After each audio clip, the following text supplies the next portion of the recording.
Misteri Tempat Kerja Baru, karya Aksara Sulastri.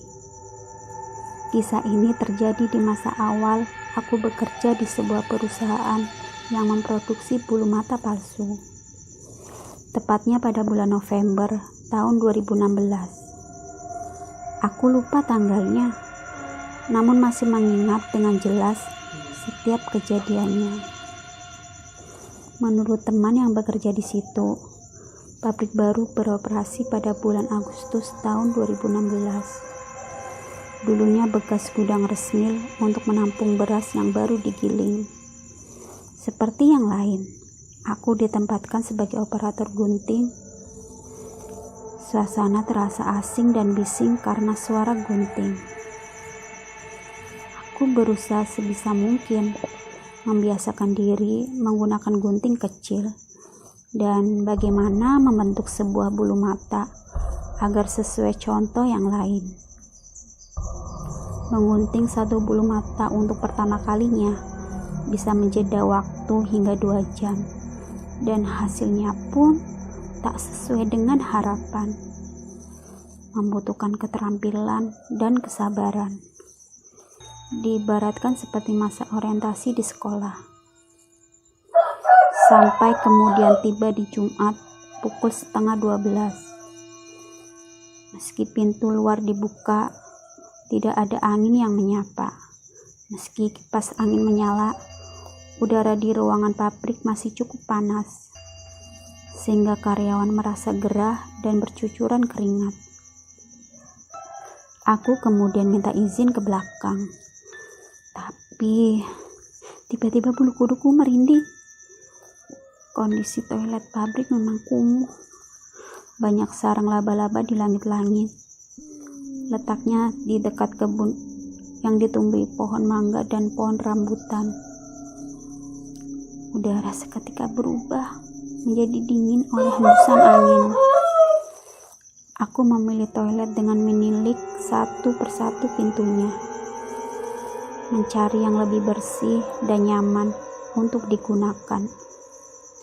Tapi sayangnya lampu di toilet paling bersih yang berada di pojok dinding tidak menyala. Mungkin saja bolamnya terputus. Dengan memberanikan diri, aku segera masuk dan mengunci pintu. Akibatnya ruang kamar mandi bertambah gelap. Semakin lama aku merasa ada yang memperhatikan dari belakang. Di garis dinding yang terdapat bekas coretan tangan. Aku tak berani menengok. Pandanganku hanya tertuju di ember air dengan posisi menunduk. Hanya bisa merapal basmalah dalam hati dan buru-buru menuntaskan hajat lalu kabur. Setelah aku keluar dengan tergesa hingga rok hitamku kebas terkena cipratan air. Masih dengan nafas yang tersengal-sengal, aku masuk kembali ke dalam gedung pabrik. Bekerja seperti yang lain, seolah tidak terjadi apa-apa. Namun ketenangan kami bekerja terusik. Tepat pukul 2 siang, teman yang duduk di depanku tiba-tiba menjerit histeris. Sontak aku kaget, karena setelah itu ia pingsan. Aku tidak berani menyentuh, apalagi mengangkat tubuhnya yang kaku. Aku benar-benar takut. Teman yang kesurupan dibawa ke belakang di ruang kesehatan. Setelah itu ada lagi yang berteriak-teriak. Kali ini orang yang kesurupan di bagian lain yang posisinya agak jauh dariku. Ia tertawa keras sambil duduk di lantai marmer. Saat akan diangkat, dia berontak, mencakar lengan security. Hari itu total ada 3 karyawan yang kesurupan. Lalu di hari Minggu, kabar mengejutkan datang dari teman satu kelompok untuk berhati-hati ketika masuk ke dalam toilet paling pojok.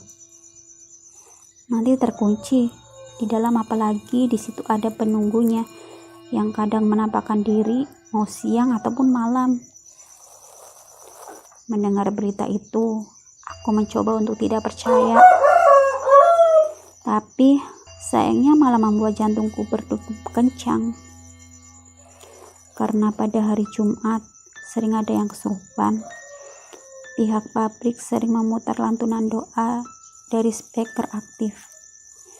Cara ini membuat kondisi semakin normal. Ternyata malah ada masalah lain yang timbul. Ada operator tertusuk gunting hingga berdarah.